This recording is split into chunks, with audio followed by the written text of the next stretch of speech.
ilaw niya. Hindi pa siya tapos maikabit.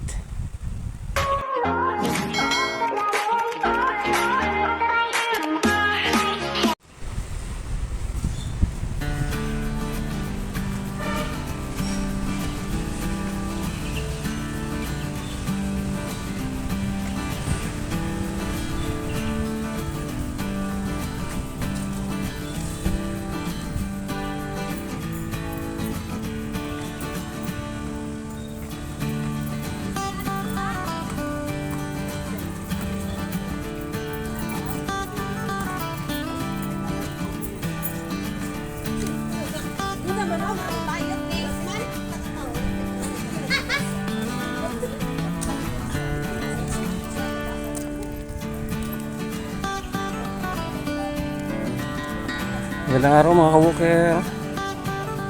Nandito tayo ngayon sa may Magsaysay Park. Silipin natin itong itong major bridge project ng Coastal Road, no? Itong mataas na tulay dito. So as always mga ka-walker, nandito lang tayo palagi nagbablog sa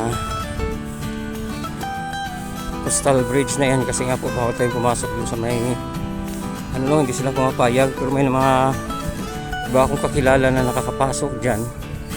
Siguro kaibigan nila may mga kaibigan sila dyan sa loob na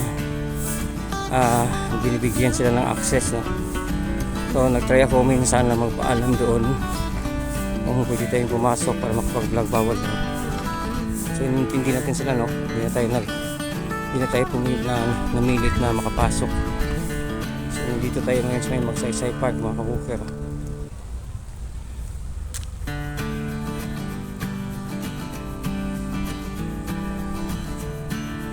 So kuha tayo ng dito, no, na update sa tulay, isa sa major bridge project ng Coastal Road, Davao.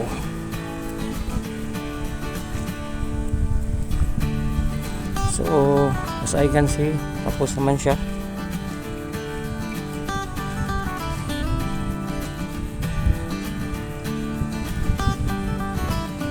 Yun talaga tayo nagbibigyan ng access dyan sa loob, no?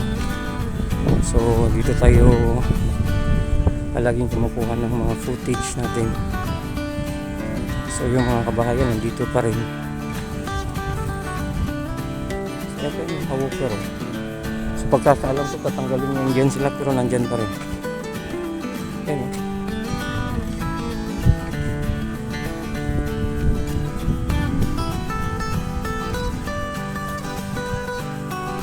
Naman siya, maka-install naman yung mga ilaw niya. Hindi pa siya tapos maikabit.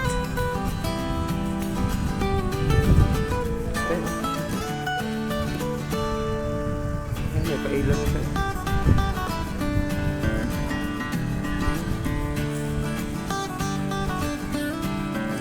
So ito yung bagong update natin ngayong 2024 mga ka-walker, no? Medyo mga ilang weeks yata or buwan tayo bago nakabalik. So yung mga bangka natin, mga kapatid na badyaw, yung kabuhayan nila, no? Buti at hindi pa rin sila.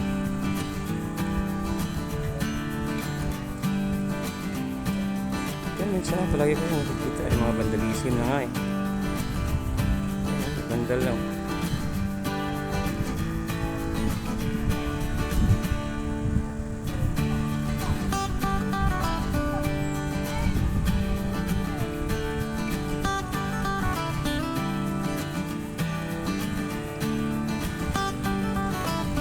So ayun mga ka-walker, no? Marami po tayong mga magiging update po sa bagong taon.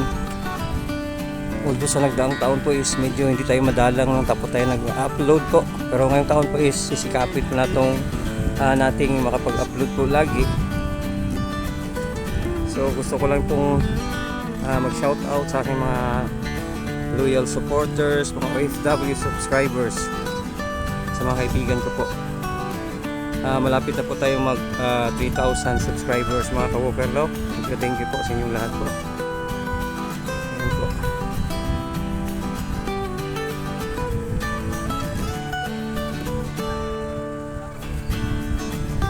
ganyan kaganda yung tulay dito, ganyan katibay. Ayan, dito na pupunta yung ano, no, binabayad nating taxes. Ayan.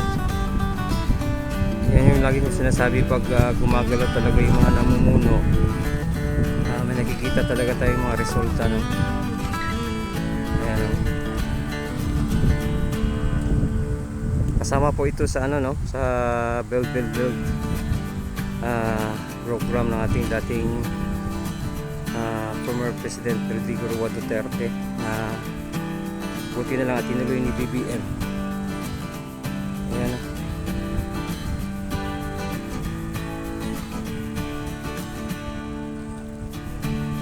So as always, mga ka-walker, dito lang tayo palagi kasi hindi naman tayo pinapayagang pumasok yan sa may loob, no?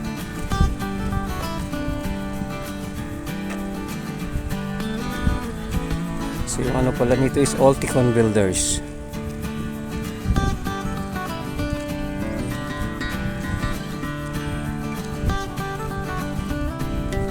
So matibay itong tulay na to. Siguro naman ano to, no, hindi to susuko sa malakas na lindol. Kagaya na nangyari sa Japan na January 1 at 2 is naman po yung Japan ng ano,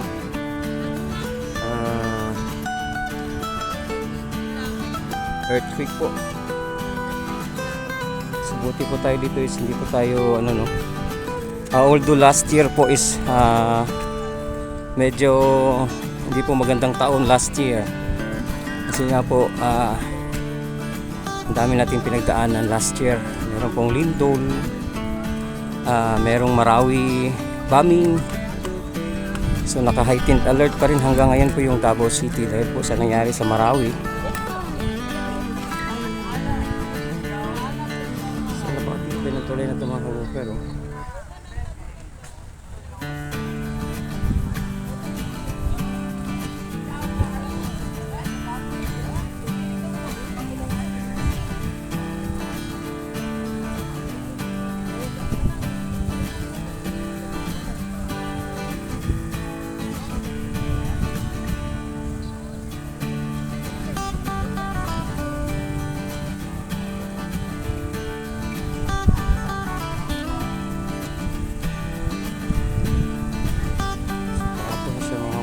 Pero so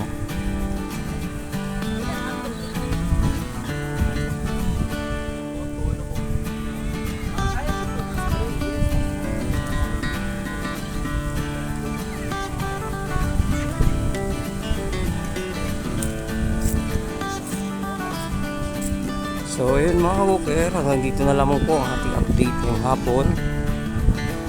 Maraming salamat po ulit.